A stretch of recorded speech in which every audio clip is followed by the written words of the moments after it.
Τώρα που πέρασε καιρός, τόσα χρόνια, από εκείνη τη μοναδική μας συνάντηση, θέλω να σου θυμίσω εκείνη την ανοιξιάτικη μέρα. Θέλω να ξαναζήσεις κι εσύ τις 6 ώρες που ζήσαμε μαζί. Πάντοτε σκεφτόμουν πως τα τυχαία γεγονότα είναι και τα πιο σημαντικά στη ζωή μας. Γι' αυτό και η γνωριμία μου μαζί σου μ' άφησε κάτι που με τίποτα προηγούμενο δεν έμοιαζε. Βέβαια και εσύ όπως και εγώ ξέρεις πως η δική μας ιστορία δεν έγινε μια μεγάλη αγάπη. Δεν έγινε μια ιστορία που την γράφουν τα βιβλία. Δεν συνέβη τίποτα το συγκλονιστικό σε αυτές τις 6 ώρες της καθυστέρησης του τρένου.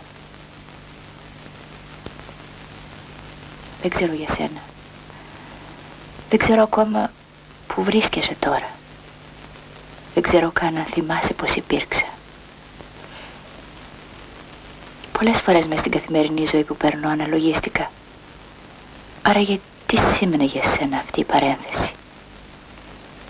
Ποτέ δεν κατάφερα να βρω μια απάντηση. Τώρα που έχει περάσει καιρός, τόσα χρόνια, από εκείνη τη μοναδική μας συνάντηση, έρχομαι να σου θυμίσω εκείνη την ανοιξιάτικη μέρα.